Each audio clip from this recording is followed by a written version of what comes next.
Donc, je m'appelle Anthony Legouas, je suis directeur de l'agence brestoise de Zenica, mais avant tout un profil technique, un développeur passionné par le web, passionné par l'optimisation du web, et du coup c'est dans ce contexte-là que je me suis intéressé au fonctionnement des navigateurs web, et que j'ai aussi créé ce talk-là. Donc l'idée était d'en savoir un petit peu plus sur le fonctionnement des navigateurs, comment ça fonctionne sous le capot, comme énoncé dans le titre. Pour ça, je me suis intéressé aux travaux d'une développeuse israélienne qui s'appelle Tali Garciel, qui a pendant longtemps étudié le fonctionnement des navigateurs et aussi comparé le fonctionnement de ces derniers. Et donc ce que je vous propose, c'est de se munir de cette petite loupe qu'on a d'afficher ici et d'aller zoomer un petit peu pour regarder ce qui se passe sous le capot d'un navigateur. Commencer par une big picture, c'est quoi un navigateur web, comment c'est composé, et puis au fur et à mesure on va zoomer pour aller regarder quels sont les composants à l'intérieur, comment fonctionne le moteur de rendu en particulier, c'est ça qui va nous intéresser et qui je l'espère va vous intéresser aussi, et puis voilà, on va regarder ça un petit peu ensemble. On démarre par ce premier niveau de zoom, le navigateur web. Alors ici, normalement, pas trop de surprises. J'ai quand même été chercher la définition Wikipédia qui nous dit qu'un navigateur web, c'est un logiciel qui est conçu pour consulter et afficher le World Wide Web. La définition, elle est concise, elle est simple. Il y a quand même deux choses relativement intéressantes, je trouve, dans cette définition-là. C'est qu'on a deux verbes d'action. Là, on a l'action de consulter, l'action d'afficher. On devine déjà qu'on va avoir une action pour aller rechercher des ressources web, et puis après on va avoir toute la partie où vraiment on va chercher à afficher ces choses-là, et c'est là qu'on va parler du moteur de rendu, et c'est là que ça va nous intéresser particulièrement. Très rapidement, la popularité des navigateurs, je pense que vous les connaissez. Globalement, aujourd'hui, Chrome domine le marché très largement, près de 80% des utilisateurs de navigateurs web aujourd'hui sont sous Chrome. Voilà pour le premier niveau de zoom, très simple. Maintenant, on va rentrer un petit peu plus dans le concret, dans la structure des navigateurs. On va aller regarder de quoi c'est composé avec cette première boîte que je vous affiche ici, qui est cette partie UI Browser. UI Browser, c'est quoi? C'est l'interface du navigateur, mais c'est tout ce qui va apparaître avant même qu'on accède à une ressource sur le web. C'est les boutons suivants précédents, c'est les boutons de menu, d'options, c'est la barre de recherche en haut, etc. Voilà, tout ça, ça constitue l'UI Browser. Derrière, la boîte suivante, c'est le moteur browser. Là, c'est vraiment, on va dire, la tête pensante du navigateur. C'est ce qui va intercepter justement les clics sur les boutons suivants précédents et qui va derrière déclencher des actions. Pareil, de la même façon, c'est ce qui va intercepter le fait qu'on saisisse une URL dans la barre d'URL en haut. Voilà, donc tête pensante du navigateur qui orchestre un petit peu tout ce qui va se passer. Brique suivante, le moteur de rendu, c'est ça qui va nous intéresser particulièrement. Donc le moteur de rendu, c'est ce qui va, une fois qu'on a récupéré la ressource web qu'on va afficher, qui va faire en sorte qu'on puisse afficher quelque chose à l'écran à l'utilisateur au milieu du navigateur. Ensuite, on a une partie réseau pour faire fonctionner tout ça, puisqu'on parle de ressources web depuis tout à l'heure. Il faut aller chercher ces ressources web, ça se passe par le réseau. On a un moteur JavaScript qui est embarqué, parce qu'il faut une runtime JavaScript, parce qu'on va avoir du JavaScript pour faire des interactions dans nos applications. Il faut interpréter ça, il faut parser ce JavaScript-là. Donc forcément, on a un moteur JavaScript qui est embarqué. Et puis, enfin, on a une autre boîte ici qui est l'UI Backend. Donc ça, vous voyez qu'on a un lien directement avec le moteur de rendu et on a un lien avec l'UI Browser. L'UI Backend, c'est quoi? C'est, si vous voulez, la boîte dans laquelle on va retrouver tous les composants natifs qu'on va pouvoir utiliser. Ça va être tout ce qui va nous permettre de dessiner des tabs, des fenêtres, des boutons, des combo box, etc. Donc c'est vraiment la boîte à outils avec tous les composants basiques qui vont être utilisés par le navigateur. Le moteur de rendu va s'en servir parce que dans vos applications, vous avez décidé d'afficher un bouton, une combo box, une fenêtre à un endroit ou un autre. Et puis l'UI Browser aussi l'utilise parce que forcément, vous avez aussi des boutons dans le menu, etc. Ce qu'il faut savoir sur cette partie UI Backend là, c'est que c'est une couche qui est relativement agnostique de la plateforme sur laquelle on est utilisé, tout simplement parce que derrière, les composants qui vont être utilisés, c'est les composants de l'OS. Ce ne sont pas des composants qui sont dans le navigateur directement. C'est une interface vraiment qui est exposée ici. C'est pour ça que derrière, si vous prenez un Chrome, que vous l'utilisez sur un Linux, sur un Mac ou sur un Windows, vous n'allez pas avoir une interface qui va être la même, tout simplement parce que c'est les composants de l'OS qui sont utilisés derrière. Et puis, dernière boîte pour faire fonctionner un petit peu tout ça dans la composition des navigateurs, c'est la couche de persistance de données. Donc voilà, pour faire fonctionner des applications, des sites web, on a besoin de stocker des données. Donc c'est là-dedans qu'on va retrouver tout ce qui va être IndexedDB, local storage, session storage, etc. La gestion des cookies également, elle est dans cette partie-là. Voilà pour la structure des navigateurs. Globalement, tous les navigateurs ont un petit peu cette structure-là. Si vous regardez un petit peu la documentation sur Internet, vous allez retrouver des choses qui ressemblent à ça, avec peut-être des dénominations différentes suivant les navigateurs. Mais globalement, c'est vraiment la même composition pour tous les navigateurs aujourd'hui. On va passer au sujet qui nous intéresse un petit peu plus. On va rentrer dans le vif du sujet, on va parler du moteur de rendu. Donc, 3e niveau de zoom. On place notre petite loupe ici sur le moteur de rendu. Pareil, définition Wikipédia, c'est quoi un moteur de rendu? Et donc on nous dit que c'est un composant logiciel qui permet d'afficher une page web. Il transforme un document HTML ainsi que toutes les ressources associées en une représentation visuelle interactive pour l'utilisateur, et de ce fait le cœur du navigateur. Donc si on traduit un petit peu ça, on essaie de comprendre ce qu'il y a derrière. Le moteur de rendu, c'est quoi? C'est la boîte qui va en entrée prendre votre HTML et toutes les ressources associées telles que c'est dit ici. On va parler notamment des feuilles de style CSS. Donc c'est ce qui prend tout ça et qui derrière nous sort une représentation visuelle, en tout cas quelque chose qui va permettre derrière au navigateur de faire le dessin, d'afficher ce que le développeur a voulu qu'il soit affiché à l'écran.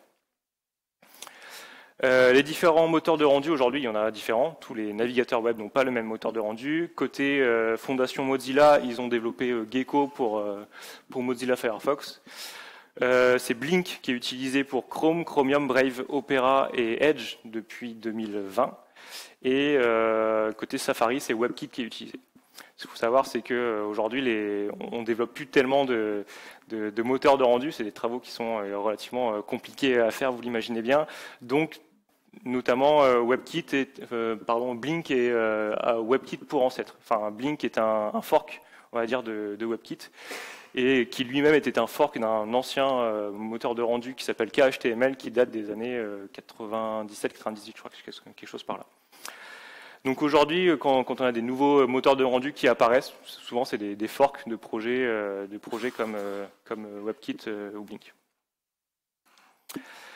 Le process du moteur de rendu. Donc là, je vous fais une big picture. Très rapidement, je vais vous expliquer comment ça marche, comment c'est composé, et puis après on va rentrer sur chacune des étapes ici pour aller voir qu'est-ce qui se fait vraiment derrière. Alors, première étape, on va voir cette étape de parsing. Il faut imaginer sur le schéma ici que sur l'entrée à gauche, vous avez justement le HTML qu'on a récupéré et puis le CSS associé. Donc il y a une première étape de parsing, il va falloir prendre ce code-là, HTML, CSS, parce qu'on ne peut pas l'interpréter directement. Il faut le parser, et en sortie, on va avoir ici des choses dont on va parler après, le DOM, que vous connaissez certainement, et puis quelque chose qui est un peu moins connu, mais qui est l'équivalent côté CSS, qui est le CSSOM. Ensuite, on va chercher à merger tout ça pour avoir la représentation visuelle de qu'est-ce qu'on va vouloir dessiner à l'écran, qui est le render tree. Donc ça, en sortie ici, on a juste ce qui doit être dessiné à l'écran, une nouvelle représentation de ce qui doit être dessiné, mais on n'a encore rien dessiné. Et c'est seulement après, à partir de ce render tree-là, qu'on va rentrer dans la phase de dessin, où là, on va avoir différentes étapes. L'étape de layout, de paint, de composite. On va y revenir juste après. Donc, on y va sur la première étape de ce process du moteur de rendu, la partie parsing. On inclut dedans les représentations qu'on va avoir en sortie de cette partie parsing, la partie DOM et la partie CSSOM. Quelques généralités sur le parsing, pour qu'on ait bien une compréhension commune de ce que c'est, de comment ça fonctionne. Parser un document, c'est quoi? C'est traduire en une structure que le code peut comprendre et utiliser. Comme je vous l'ai dit, le HTML, le CSS, brut comme ça, on n'est pas capable d'en faire quelque chose directement. Il va falloir le comprendre. Le parsing, c'est basé sur deux choses, ce qu'on va appeler des règles de syntaxe et un vocabulaire. Et tout ça va constituer la grammaire du langage. Le vocabulaire, c'est quoi? C'est, si vous voulez, si on prend le parallèle avec le langage humain, avec le français, c'est le dictionnaire. On a le dictionnaire dans lequel on a tous les mots qu'on peut utiliser. Côté HTML, côté CSS, c'est pareil, on a des spécifications qui nous disent quels sont les mots-clés qu'on peut utiliser. Et derrière, on a des règles de syntaxe. En français, on sait qu'une phrase, ça démarre par une lettre majuscule, ça termine par un point. En HTML, on sait qu'une balise, ça commence par un chevron ouvrant, puis ça termine par un chevron fermant. Voilà. C'est des règles comme ça qui vont nous permettre d'identifier les expressions dans le HTML qu'on va recevoir et dans le CSS également. Ensuite, on va distinguer deux types de grammaire. Les grammaires dites contextuelles et les grammaires dites non contextuelles. Et pourquoi je vous parle de ça? Parce que derrière, ça va jouer sur la complexité du parsing, et notamment côté HTML et côté CSS, on ne va pas avoir la même complexité de parsing par rapport à ça. Une grammaire contextuelle, c'est quoi? C'est une grammaire dans laquelle, quand on va identifier un mot-clé, l'interprétation qu'on va faire de ce mot-clé-là ne sera pas forcément toujours la même, suivant le contexte dans lequel il est utilisé. Suivant ce qu'il y a avant, suivant ce qu'il y a après, ce ne sera pas toujours la même chose. En français, par exemple, on a une grammaire qui est contextuelle, on a des mots qui peuvent vouloir dire la même chose. Dans un contexte ou dans un autre, on ne va pas les interpréter de la même façon. Et puis les grammaires non contextuelles, c'est des grammaires dans lesquelles, quand on va identifier un mot-clé, peu importe ce qu'il y a avant, ce qu'il y a après, peu importe le contexte, ça veut toujours dire la même chose. Le parsing, il se fait comment? Il se fait en 2 étapes. La première étape, c'est l'analyse lexicale. L'analyse lexicale, c'est le processus de séparation de l'entrée en mots-clés. Donc je prends mon vocabulaire, je prends mon entrée, donc mon HTML, et je vais repérer tous les mots qu'il y a à l'intérieur. Et ensuite, une fois qu'on a fait ça, on fait l'analyse lexicale. Syntaxique, pardon. Donc là, je vais récupérer, identifier toutes les règles de syntaxe, les appliquer à tous les mots-clés que j'aurais pu identifier. Donc première étape, j'identifie tous les mots de mon dictionnaire que j'ai trouvé dans mon texte, par exemple. Et derrière, avec l'analyse syntaxique, je vais identifier toutes les phrases, par exemple. Donc voilà, on peut appliquer tout ça forcément derrière au HTML, au CSS, et c'est ce qu'on va faire. Côté HTML, côté CSS, comment ça se passe? Justement, le parsing, il se base sur les spécifications du W3C pour avoir le vocabulaire et les règles de syntaxe. Là, on ne regarde pas dans le dictionnaire, on ne regarde pas les règles de conjugaison du français, on va regarder les spécifications HTML et CSS pour savoir comment c'est défini. Et en sortie de ça, quand on va parser du CSS, donc qui est une grammaire sans contexte pourquoi? Parce que quand vous faites un border color red, en règle CSS, ça veut toujours dire que vous voulez mettre une bordure en rouge. Peu importe la règle CSS qui est avant, peu importe la règle CSS qui est après, même si après, derrière, on peut avoir des règles CSS qui viennent se superposer, en tout cas, l'intention de base est toujours la même. On a toujours voulu faire la même chose. Donc c'est pour ça qu'on dit que c'est une grammaire sans contexte. Et en sortie de l'opération de parsing, on va avoir l'arbre de syntaxe. Côté CSS, c'est le CSS-OM. Côté HTML, c'est le DOM. On connaît bien souvent, Document Object Model, qui est l'arbre de syntaxe en sortie. Et là, on a une grammaire avec contexte, puisque l'interprétation peut différer suivant comment le HTML est constitué. Et donc, derrière, grammaire avec contexte, ça veut dire aussi qu'on a une grammaire qui va être beaucoup plus compliquée à parser. Donc, toutes les opérations de parsing au niveau du HTML vont être bien plus complexes côté HTML. Donc, ça va prendre plus de temps, plus de ressources côté HTML que côté CSS. Maintenant, on avance, render tree. Donc, on a fait notre première étape de parsing. On a identifié ce qu'il y avait dans notre HTML, notre CSS. En sortie, on a les arbres de syntaxe, le DOM, le CSS-OM. Maintenant, on va chercher à merger tout ça pour comprendre vraiment ce qu'on veut souhaiter, ce qu'on veut afficher finalement à l'écran. Donc, on va constituer le render tree. Le render tree, c'est la représentation visuelle du document. Il permet de dessiner le contenu. Et là, j'ai mis 2 choses en gras. Le contenu dans l'ordre correct. Et ça contient tous les éléments visibles. 2 choses importantes sur lesquelles on va revenir. Déjà sur la dernière, ça contient tous les éléments visibles, donc tous les éléments qu'on va devoir afficher ou qui vont pouvoir être affichés à un moment donné dans la page du navigateur. Et ça m'emmène à ce petit type-là que je vous ai mis juste en dessous, qui permet de comprendre un petit peu pourquoi il y a des bonnes pratiques qui sont en place et pourquoi il faut faire attention à certaines choses, notamment à l'utilisation de la propriété display en CSS. Quand on fait un display none, il faut savoir que typiquement, on ne va pas placer l'élément HTML qui est concerné par ce display dans le render tree. Ça veut dire quoi? Ça veut dire que si vous faites disons dans une application, dans votre site web, quelque chose avec, je sais pas, une pop-up qui s'affiche, qui se cache, et vous utilisez la propriété display pour gérer ça, à chaque fois que vous allez cacher, afficher, vous allez jouer avec le display, vous allez générer un nouveau calcul du render tree. Donc ça va être beaucoup plus gourmand que si on utilise une bonne pratique, qui est plutôt d'utiliser la propriété visibility en CSS, qui elle positionne directement l'élément dans le render tree, et après va juste le cacher ou l'afficher, mais il n'y aura pas de nouveau calcul du render tree. Voilà comment optimiser un petit peu le rendu quand on sait comment marche le processus du moteur de rendu. Et puis sur la partie ordre correct, il faut que les éléments soient dans l'ordre correct pour pouvoir dessiner correctement, parce que vous allez voir après, on va regarder l'algo en place justement pour de savoir comment on doit dessiner les différents éléments. Le render tree, du coup, la construction du render tree nécessite le calcul des propriétés visuelles de chaque objet. Donc pour chaque objet, on va essayer d'appliquer toutes les règles CSS qui le concernent, et puis on va merger tout ça pour voir qu'est-ce qu'on doit réellement appliquer. Le calcul des propriétés de style, il est relativement complexe, et du coup, il est sujet à de potentielles problématiques de performance. Ce qui m'emmène au type suivant, qui est le fait d'éviter les sélecteurs CSS trop complexes.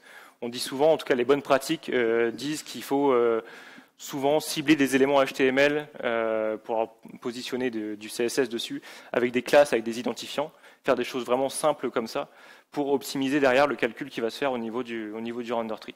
Si vous avez beaucoup trop des sélecteurs CSS qui peuvent englober trop de HTML, en tout cas cibler trop de HTML, et vous allez avoir beaucoup de conflits entre beaucoup de sélecteurs CSS, bah derrière on va complexifier le calcul du render tree.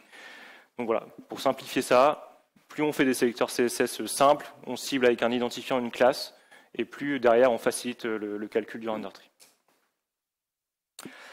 Ensuite, on va partir dans la partie dessin. Donc là, render tree, maintenant on a la représentation visuelle, on sait quels sont tous les éléments qui doivent être dessinés, et on a calculé quelles sont toutes les propriétés CSS qui doivent être appliquées sur chacun des éléments HTML.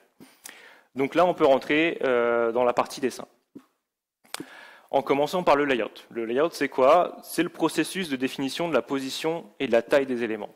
Donc vraiment, là, on va juste chercher à positionner des blocs, si vous voulez, des carrés, des boîtes, savoir où elles sont positionnées, quelles sont leurs tailles, mais c'est tout ce qu'on va faire. On va avoir deux styles de layout, du layout global, donc là, on va chercher à tout redessiner, à tout positionner, et puis un layout incrémental, qui est basé sur le principe de Dirty Bit, où là, on va utiliser ça quand on va chercher à seulement repositionner certains éléments, pas l'entièreté de la page du navigateur. Le processus, il se fait en 4 étapes. L'algo très simplifié, je vous l'ai mis ici. Donc, on démarre toujours par l'élément parent, et c'est là où je reviens sur ce que je disais avant. L'ordre des éléments dans le render tree est très intéressant et très important parce qu'on commence toujours par l'élément de plus haut niveau. Donc, c'est la balise HTML, puis la balise body, puis ensuite les éléments qu'on va mettre à l'intérieur. Donc le processus, il est comme ça. On démarre par le parent, qui lui va être capable, à ce moment-là de l'algo, uniquement de déterminer sa propre largeur. C'est tout ce qu'il sait, parce qu'il n'a pas encore connaissance de ses enfants, de la taille de ses enfants. Donc il calcule sa propre largeur, avec les règles CSS qui lui sont appliquées. Ensuite, on a une fonction récursive là, et puis on va rentrer, on va passer aux enfants. Et l'enfant, le parent, pardon, va commencer par placer l'enfant par rapport aux propriétés CSS que lui, il va avoir. Donc, imaginez qu'on commence aux coordonnées 0, 0 en x, y, on est tout en haut à gauche de la page de votre navigateur, okay. Et suivant les propriétés CSS qui sont appliquées, si sur votre balise HTML, vous avez un padding de 1 pixel par exemple, le premier enfant de la balise parente ne sera pas aux coordonnées 0, 0, mais 1, 1, puisqu'il y a un padding de 1 pixel. Okay. Donc le parent, il est capable de positionner son enfant, et puis après, il va appeler la fonction layout de l'enfant. Donc c'est là où on rentre dans la boucle récursive. Et donc là, l'enfant, il va faire la même chose. Il va être capable de calculer sa propre largeur. Il va regarder quelles sont ses propriétés CSS pour gérer le positionnement de ses enfants, etc., etc. Et comme ça, on va boucler jusqu'à arriver en sortie du process où le parent, une fois qu'il a la taille de tous ses enfants, il est capable de calculer sa propre hauteur. Et une fois qu'il a fait ça, on a le rendu, en tout cas la position, la définition de la position de tous les éléments qui est terminée. Et on peut passer ce fameux dirty bit à false, qui veut dire ça y est, c'est propre, il n'y a plus rien à redessiner. On sait où sont positionnés les éléments et quelles sont leurs tailles. Ensuite, on passe au paint. Donc là, on a vu le layout, on a vraiment positionné uniquement les éléments. On sait où ils sont, on sait quelle taille ils prennent. On ne sait pas à quoi ça ressemble, on n'a pas encore géré les couleurs, la transparence, toutes les choses comme ça. Donc c'est là qu'on va intervenir pour la partie paint. Le paint, c'est le processus de parcours du render tree. Donc on va reboucler encore sur notre render tree et on va dessiner chacun des éléments. On va aller regarder les propriétés CSS qui sont appliquées et puis là on va aller dessiner tout ça. De la même façon que pour l'étape précédente, on va avoir deux styles de paint, du paint global, quand on a tout à redessiner, et du paint incrémental. Juste pour vous donner une idée de quand on passe dans du incrémental ou dans du global, je ne vous l'ai pas dit sur la partie d'avant. Mais par exemple, si vous redimensionnez tout votre navigateur, la page de votre navigateur, bah là, vous imaginez bien que vous avez un recalcul du render tree, enfin de positionnement des éléments complet qui va devoir se faire. Donc là, on est dans le cas d'un layout global. De la même façon pour le paint. Au premier affichage, pareil, c'est du global. Et après, quand vous avez seulement les petites itérations, les petites choses qui vont bouger, là, on est à la partie incrémentale. Donc le paint, pareil, ça se fait de la même façon. Ce qu'il faut savoir sur la partie paint, c'est que on dessine de l'arrière-plan vers le premier plan. On commence toujours par ce qui est derrière. Et l'ordre qui est défini par les moteurs de rendu, c'est on commence par le background color. Donc s'il y a un background color qui est positionné, on va dessiner ça. Ensuite, on va positionner une image par-dessus, s'il y en a une qui est définie sur l'élément HTML, les borders. Ensuite, on va dessiner les children à l'intérieur. Et enfin, on va finir par l'outline, donc vous savez, tout ce qu'il y a autour des éléments HTML. Voilà pour la partie paint. Et dernière étape, pour terminer ce process de dessin, c'est la partie composite. La partie composite, c'est le processus qui va gérer l'empilement des calques. Donc là, on a positionné les éléments, on les a dessinés. Maintenant, il faut gérer, vous savez, tout ce qui est relatif aux z-index. On peut mettre des éléments devant ou derrière d'autres éléments en CSS. Et c'est ici qu'on va gérer ça. Donc on va gérer l'empilement des calques, on va gérer aussi l'opacité, parce que si on a cette histoire d'empilement, des fois avec un peu d'opacité, on veut voir les éléments qu'il y a derrière. Donc c'est ici que ça va se gérer. Et puis aussi, c'est ici qu'on va gérer toute la partie transformation. Et petit tip en passant sur cette partie transformation, en lien avec la partie animation CSS, si on veut faire des animations CSS optimisées, on va chercher à intervenir ici en fin de process de moteur de rendu dans la partie composite. Pourquoi? Parce que c'est ici qu'on va tout simplement être le plus loin dans la chaîne du process et donc qu'on va avoir le moins de travail finalement. Un exemple que je prends souvent pour expliquer ça, c'est si vous avez un élément HTML que vous voulez animer sur votre page, que vous voulez positionner, enfin faire bouger de gauche à droite. Il y a plusieurs façons de faire une animation CSS pour faire ça. Vous pouvez jouer avec la propriété left, par exemple, pour dire mon élément il part de left 0%, donc il est collé à gauche, et je fais un left 100%, hop, il se décale comme ça, et je fais une animation où je bouge le left. Qu'est-ce qui se passe si je fais ça? Si je reviens ici, en fait, le left, c'est une propriété qui est interprétée au niveau du calcul du layout. Donc en fait, on retourne ici dans le process du moteur de rendu, et ensuite on va refaire le paint et le composite. Alors que pour faire la même animation, je peux utiliser les opérations de transformation, donc transform, translate en X par exemple, sur la même balise, sur le même élément HTML.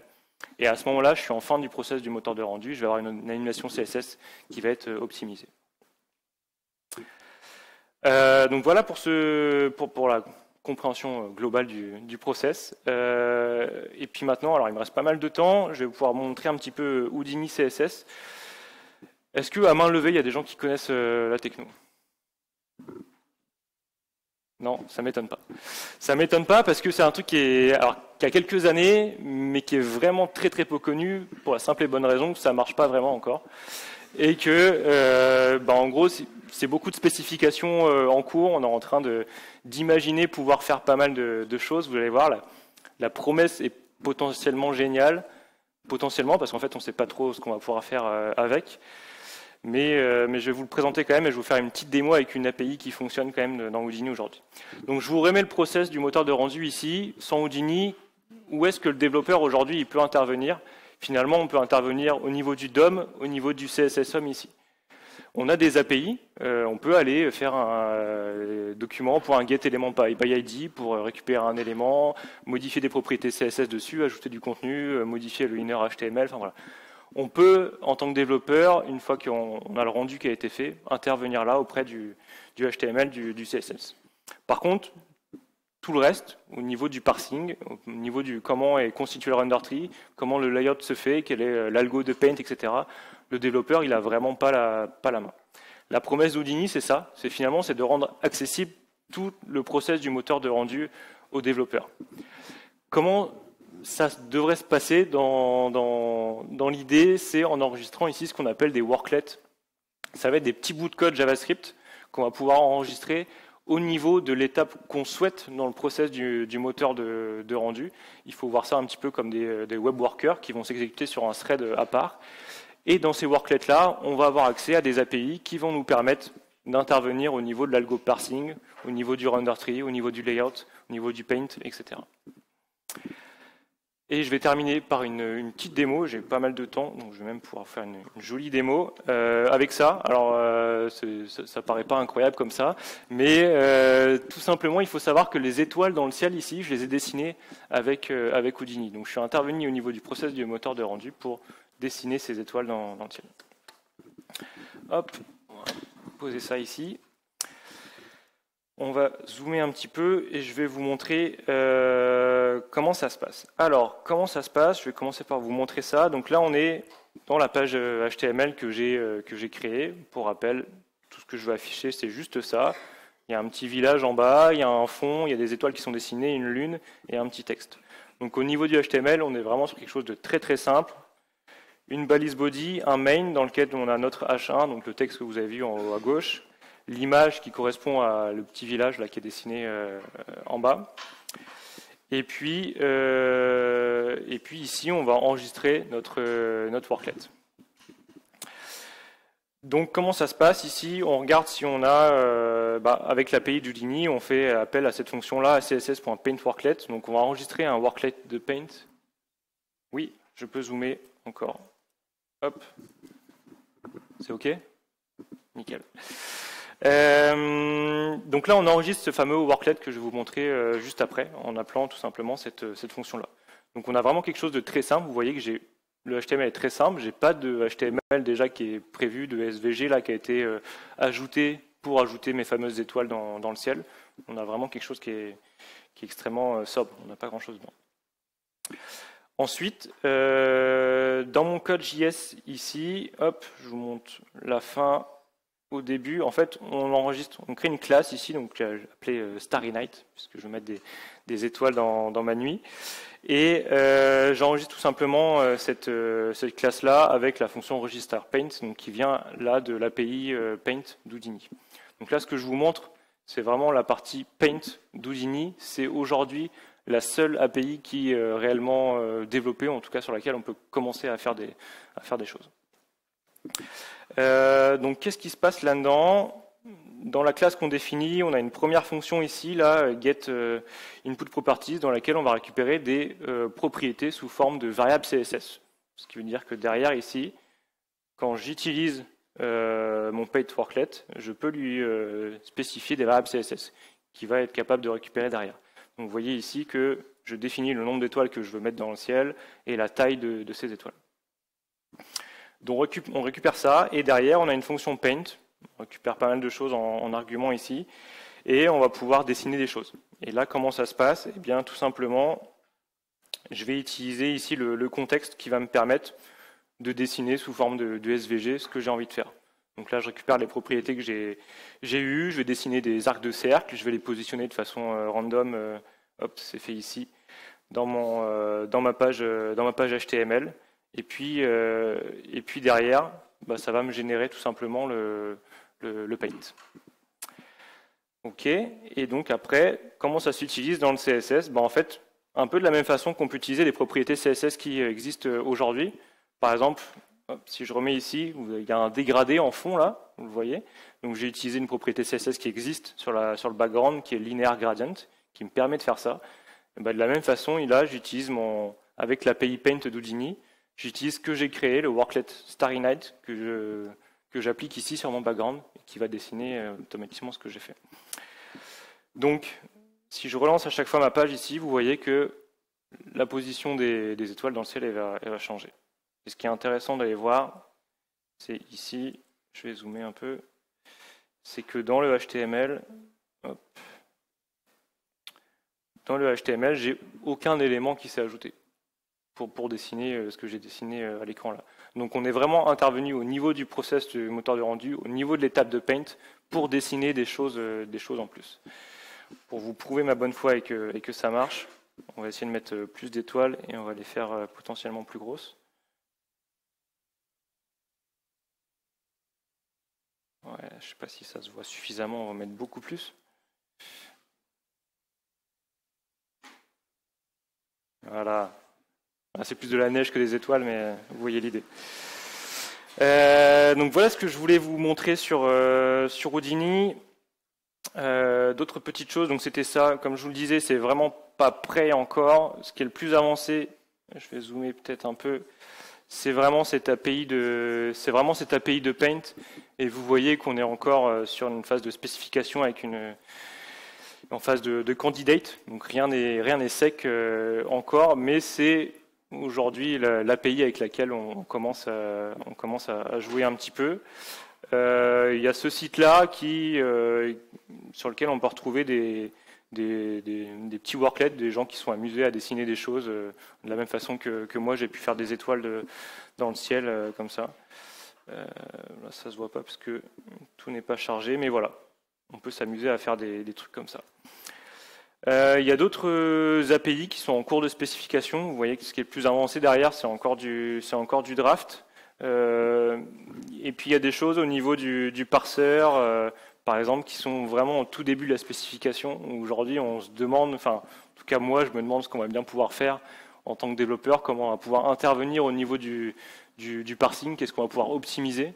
Le seul truc que j'imaginais potentiellement, c'était de me dire que, vous savez, quand on a parlé de la partie parsing au début, on parlait de grammaire, on parlait de vocabulaire, et je me dis que si dans une application web, je sais que je n'utilise que, je sais pas, 50% des balises HTML qui existent. Peut-être que lors de ma phase de parsing, je peux dire que mon vocabulaire, c'est pas l'entièreté du dictionnaire, c'est la moitié du dictionnaire. Peut-être que ça va optimiser un peu le parsing.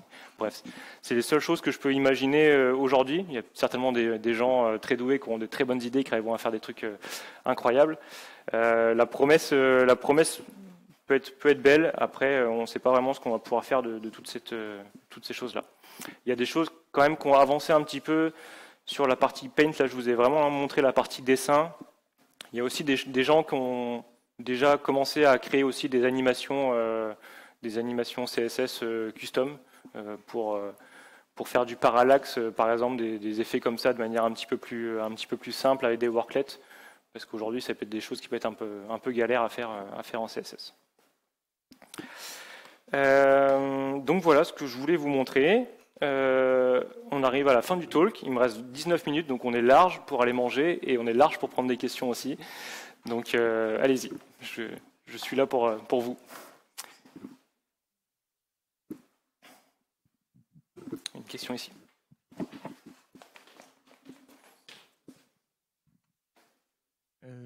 Merci pour ta présentation. De rien. Intéressant.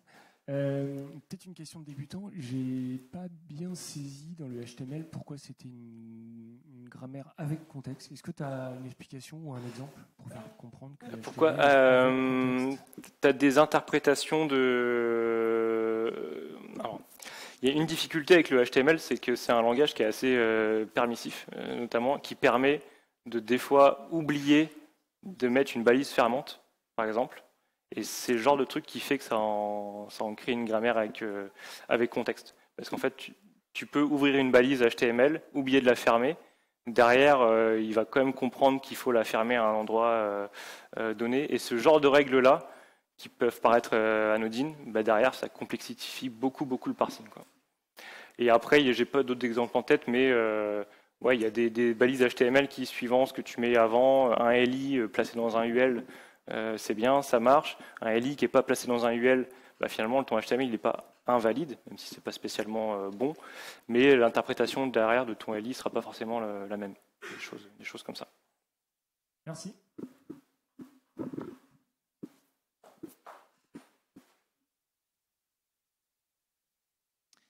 Merci pour la presse. Par rapport à Houdini, ça veut dire que les navigateurs ils sont déjà prêts à accepter du code à injecter dans leurs différentes étapes? Ils sont prêts, oui, alors ils sont prêts, ils se préparent à ça, on va dire, c'est en discussion, enfin dans toutes ces étapes-là, le pourquoi les specs avancent pas plus que ça, c'est aussi parce que derrière les navigateurs ont leur mot à dire et ils veulent borner un petit peu ça derrière.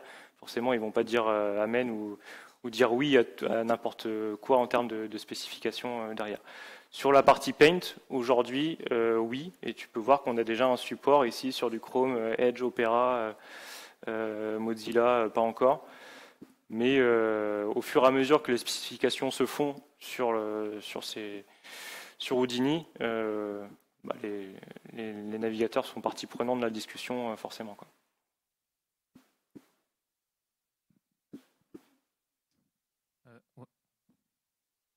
Oui, Oui. Alors c'est dans le même type de question là. Alors du coup, Firefox, Mozilla, il n'y a pas grand-chose. Est-ce qu'ils s'y intéressent quand même? Enfin, il y a des pistes, il y a des choses là-dessus. Honnêtement, je ne sais pas. Je ne sais pas pourquoi aujourd'hui ils sont pas rentrés dans les discussions sur le sujet. Ouais. Mais effectivement, quand on regarde là ce tableau-là, on voit bien qu'ils ne sont pas avancés au même rythme que les autres. Chrome, les API de Paint d'Houdini, il y a déjà 3-4 ans, j'arrivais déjà à les faire tourner dans Chrome. Ils ont été assez vite. Ouais, Mozilla aujourd'hui, non, clairement, ça freine. Dans ton schéma où on voit les worklets, je suis là. Ah oui. C'est moi. Coucou. Dans ton schéma où on voit les worklets, il y a des endroits où tu as mis plusieurs points de Ouais, c'est random. Ah, c'est random, d'accord. C'est random, tout à fait. Mais l'idée, c'était de montrer qu'on peut en enregistrer plusieurs. J'en ai fait un là pour dessiner des étoiles dans le ciel que j'ai enregistré au niveau du Paint. J'aurais pu faire un deuxième qui fait de la neige. Je l'aurais enregistré au même endroit dans le process. Ce qui veut dire que les worklets, ça désigne le code que toi, tu viens mettre en injection. C'est ça. Pas des points de hook qui sont disponibles. Oui, c'est ça. Ouais, okay. Ouais.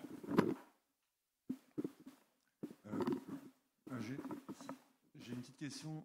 En voyant justement le code là sur Houdini, ouais. En fait, c'est du canvas, quoi, de ce qu'on voit. Enfin, pourquoi pas faire utiliser la box canvas tout simplement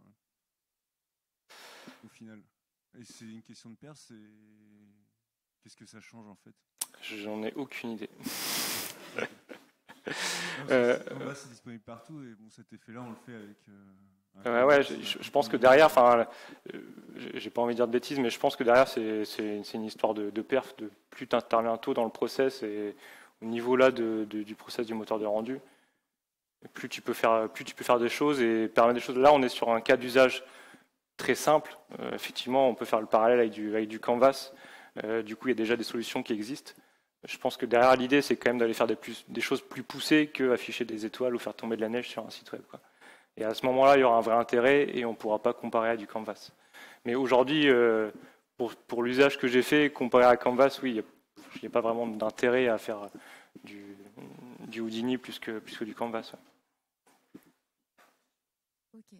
Alors, j'ai une question sur le render tree. Tu avais dit qu'il fallait éviter les sélecteurs CSS trop complexes. Oui. Alors, je n'ai pas compris pourquoi et sinon des exemples de sélecteurs. Oui. Alors, je vais revenir là-dessus. Je vais reprendre ça. Les sélecteurs CSS trop complexes. C'était ici. Pourquoi? En fait, donc, quand on va constituer le render tree, on va aller chercher à appliquer, à savoir quelles sont toutes les propriétés CSS qu'on va décider sur un élément HTML. Quelle est la valeur du border color, la valeur de la font size, etc. Et plus tu as de sélecteurs CSS qui ciblent plein d'éléments HTML, et plus tu vas devoir merger tout ça ensemble. Si tu fais plein de sélecteurs CSS qui sont très vagues, qui sont à base de pour toutes mes divs qui sont dans une div, j'applique telle règle, et pour toutes mes divs qui sont dans une div, j'applique telle règle, potentiellement tu vas avoir plein de divs qui vont être ciblés par les mêmes règles CSS, et donc il va falloir merger tout ça, comprendre quelle est la règle qui va être appliquée. Donc l'idée, c'est juste de dire que plus tu fais des sélecteurs CSS qui sont, on va dire, permissifs, qui peuvent sélectionner plein d'éléments différents, plus tu ouvres la porte au fait que derrière, il y a plein d'opérations de merge de règles CSS qui vont devoir se faire. C'est plus clair? Ouais. Merci pour la présentation. Je voudrais revenir sur les cas d'usage. Ouais. À un moment donné, je comprends, et c'est top en fait la vulgarisation que tu fais par rapport au Starry Night là. Maintenant, j'ai un peu de mal à me projeter, mais c'est sûrement aussi parce que c'est midi que j'ai faim. Mais la question que j'aurais moi, c'est est-ce que tu as d'autres cas d'usage en fait, tu sais, par rapport aux applis maintenant et quelle porte ça ouvrirait en fait Ouais, pas vraiment justement. C'est ça qui est un peu perturbant dans la techno et c'est pour ça que personne la connaît globalement. C'est que les cas d'usage sont pas encore là. Les gens qui aujourd'hui utilisent les API Houdini s'amusent à faire des trucs comme moi j'en ai fait. Alors, on optimise un peu les perfs de dessin pour faire des trucs un peu complexes. Si tu veux animer un site à une page web, tu veux faire plein d'animations avec des trucs qui bougent un petit peu partout, etc. Plutôt que d'aller faire des éléments HTML, du SVG que tu modifies avec des animations CSS dessus.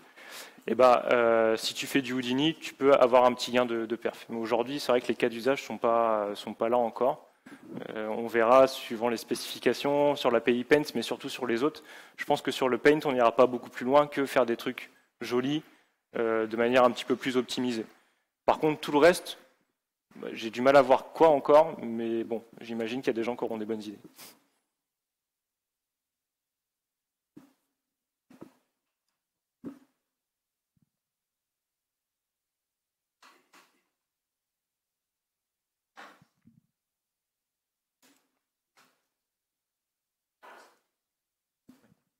Oui, merci pour la présentation. Moi, je vois justement un gain de perf assez énorme avec Houdini, surtout sur la perf. Et ce que je voudrais savoir, c'est est-ce que les navigateurs exposent déjà quelque chose et c'est Houdini qui vient se brancher dessus, ou est-ce que c'est la création d'Houdini qui a conditionné les navigateurs à exposer quelque chose? Et si jamais quelque chose est exposé, où est-ce que ça intervient dans le moteur de rendu en fait? Qu'est-ce qui est ouvert par les navigateurs? C'est plutôt en deuxième sens. C'est parce que Houdini est arrivé avec cette promesse on va permettre de faire plus de choses aux développeurs que les navigateurs ouvrent, si vous voulez, un petit peu les portes. Je pense notamment pour ça qu'on voit côté Mozilla, il n'y a rien qui est disponible encore, sinon on pourrait déjà le faire. Et la fin de ta question, c'était, pardon. Ouais, en gros, c'est où est-ce que ça intervient précisément dans le process, en fait, chacune des étapes là, tu enregistres un worklet, un bout de code JavaScript qui va s'exécuter sur un thread à part, où à chaque fois que tu vas arriver sur le parsing, si tu as enregistré un worklet au niveau du parsing, il va lancer ce bout de code là pour gérer autrement ta partie parsing, quoi. Tout simplement. Tu peux vraiment enregistrer, cibler à quel endroit du process tu veux intervenir et ajouter du comportement. Je ne sais pas si ça répond à la question. Pas exactement. Ce que je voulais dire, c'est vraiment quelle est la porte ouverte du navigateur sur laquelle ça intervient. Genre, si jamais je voulais, par exemple, contribuer à Houdini, où est-ce que j'interviens dans ce que le navigateur me propose? Ah oui, alors ça, je ne sais pas. Ouais, ça, il faut aller regarder les spécifications directement sur les repos d'Houdini, etc., pour voir comment c'est fait. Ouais.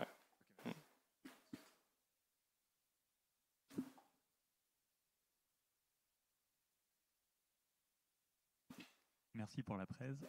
Moi, je voulais juste savoir, qu'est-ce qui t'a amené à t'intéresser à tous ces sujets de fonctionnement de navigateur, de moteur de rendu? Est-ce que c'est une curiosité personnelle C'est une curiosité personnelle, ouais, de comprendre un petit peu. C'est plus comprendre les bonnes pratiques qu'on nous donne souvent en termes de développement web. C'est il faut faire un sélecteur CSS comme ça ou comme ça, il faut faire telle chose en HTML ou telle autre chose.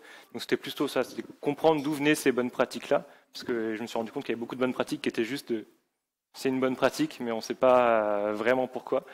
Et en fait, les comprendre que vaut mieux faire un visibilité hidden qu'un display none si tu as quelque chose qui bouge souvent. Quand tu as compris ça, comment ça marche là, ça fait plus de sens. Et aujourd'hui, quand tu vas, faire du Vue.js, on va te dire un peu la même chose. On va te dire, il vaut mieux utiliser dans tel cas du VIF ou du VShow.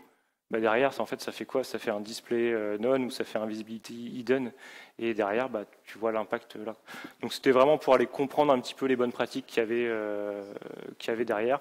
Et puis Houdini, c'était dans ma veille, je suis tombé un jour, il y a 3-4 ans, sur un article comme ça. Je me suis dit, wow, ça a l'air incroyable. Je suis allé voir, je me suis dit, ouais, bon, je sais pas ce qu'on va faire avec, mais c'est cool. et puis voilà, donc voilà, c'est plus une curiosité personnelle de comprendre les bonnes pratiques.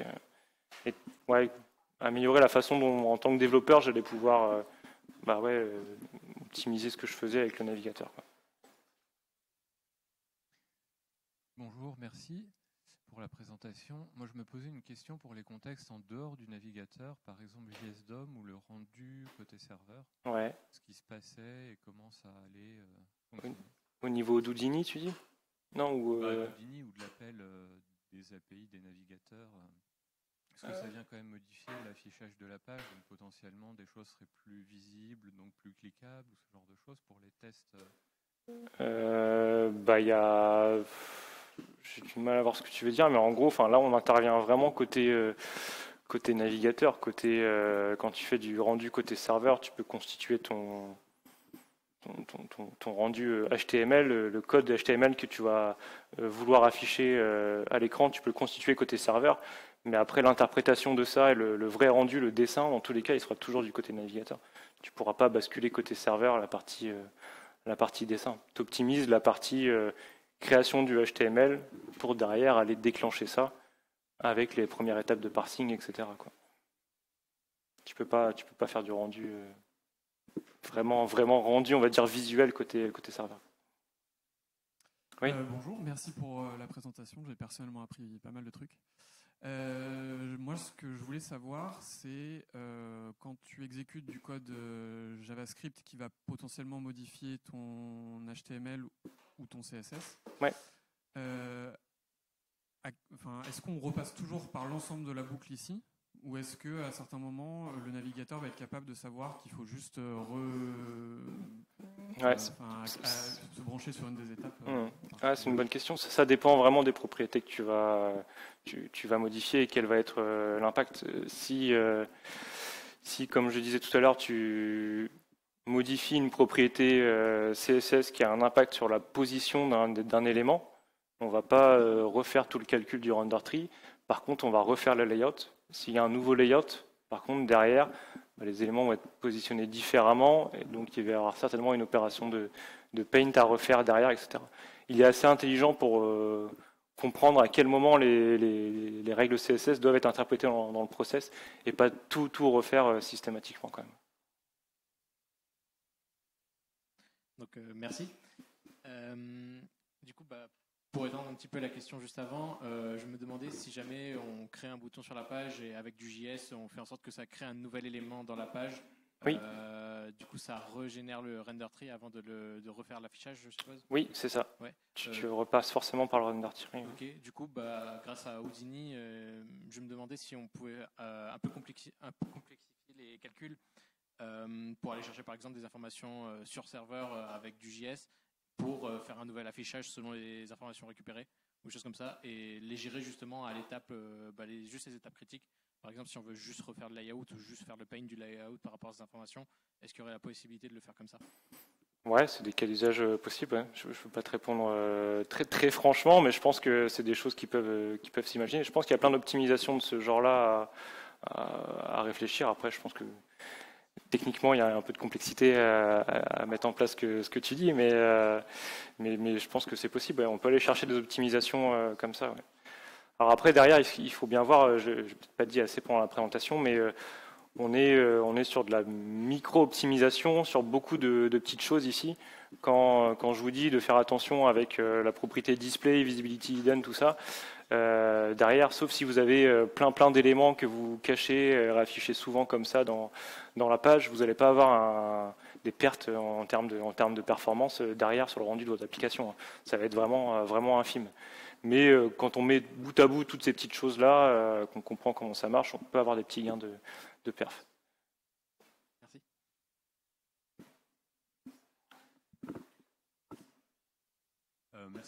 Merci pour la presse. Moi, je me demandais si c'était une techno qui pouvait être utilisée pour faire du polyfill, peut-être. Si par exemple, il y a une nouvelle propriété CSS qui sort et qui n'est pas encore supportée, en fait, il suffit de supporter cette techno pour que chacun puisse apporter son polyfill. J'ai